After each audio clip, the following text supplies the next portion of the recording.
محترم سامعین، السلام علیکم ورحمۃ اللہ وبرکاتہ۔ لاکھوں درود اس پاک نبی پر جن کے صدقے ہم ان کی امت میں شامل ہیں۔ رمضان کا مہینہ برکتوں کا مہینہ ہے۔ خوش قسمت ہیں وہ لوگ جن کی زندگی میں یہ مہینہ وارد ہوتا ہے۔ اس موقع کو غنیمت جاننا چاہیے اور جو برکات اس مہینے کے ساتھ خاص ہیں انہیں سمیٹنے کی بھرپور کوشش کرنی چاہیے۔ لیکن یہ بھی ایک حقیقت ہے کہ بعض لوگ اس مہینے کو بار گراں خیال کرتے ہیں اور اس کی آمد سے قبل ہی ایسی سرگرمیوں کی تیاری شروع کر دیتے ہیں جن کے باعث اس مہینے کا قیمتی وقت ضیاع کا شکار ہو جاتا ہے، اور لوگ وقت کے اس ضیاع یعنی لہو و لعب کی مصروفیت کے باعث گزرانے وقت کو دانشمندی تصور کرتے ہیں۔ لمحہ فکریہ ہے کہ ہماری نسل کا جوان طبقہ اس کا شکار ہو رہا ہے۔ دیکھا جائے تو جگہ جگہ لوڈو کی محفلیں، رات بھر کھیلنے کی مشقیں اور دن بھر کی نیندیں رمضان کا لازمی حصہ بن چکا ہے۔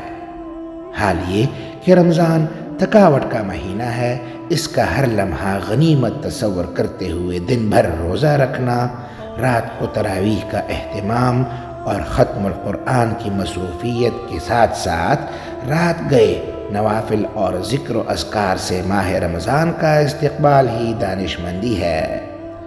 اس مہینے میں شیاطین کو باندھ دیا جاتا ہے تاکہ لوگوں کا رخ بآسانی عبادات کی جانب رہے۔ باوجود اس کے بھی ہمارے اعمال اگر نہیں سدھرتے اور انہی شیاطین کی محافل کو ہم اپنے لیے دل لگی کا ذریعہ بنائے رکھیں تو شیطان کو باعث نہ بنائیں۔ اس میں رمضان کا کوئی قصور نہیں۔ میں نے ایک بار اپنے استاد محترم سے اس بابت دریافت کیا کہ جب شیاطین باندھ دیے جاتے ہیں تو گناہوں کی بھرمار میں فرق کیوں نہیں آتا؟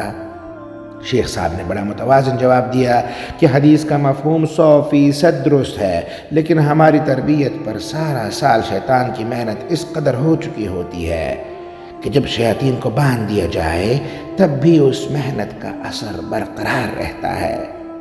ضرورت اس امر کی ہے کہ جو ماحول رمضان کا ہونا چاہیے یہ ہماری اور آپ کی باہمی کوششوں سے ہی جنم لے گا، لیکن افسوس کہ نوجوان طبقہ مساجد کا رخ کرنے کی بجائے بازاروں، دکانوں اور میدانوں کا رخ کرتا ہے۔ جگہ جگہ چمنزاروں میں یوں پڑے ہوتے ہیں گویا دن بھر کا روزہ رکھ کر تیر مار لیا ہو۔ صحابہ کرام آپس میں ایک دوسرے کو رمضان کی آمد پر مبارکباد دیتے تھے، اور کیوں نہ دیں۔ اس مہینے میں نوافل فرائض کے برابر اور فرائض کئی گنا بڑھا دیے جاتے ہیں، رحمتوں اور برکتوں کے خزانے لٹائے جاتے ہیں، لیکن یہ برسات جہاں ہوتی ہے وہاں ہماری عدم موجودگی بد نصیبی نہیں ہے تو کیا ہے؟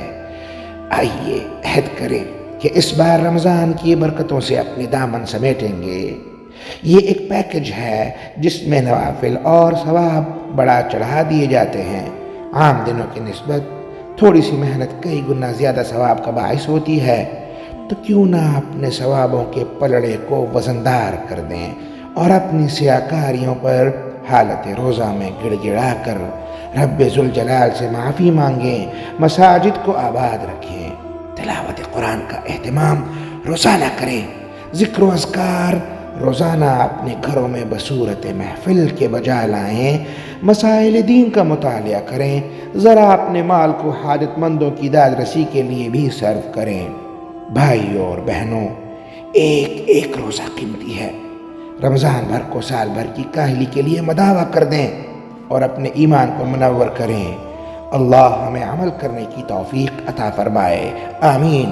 اقول قولی واستغفر اللہ لی ولکم ولسائر المسلمین۔ چینل کو سپورٹ دیں، لائک کریں، سبسکرائب کر دیں اور بیل آئیکن کو پریس کر دیں۔ شکریہ۔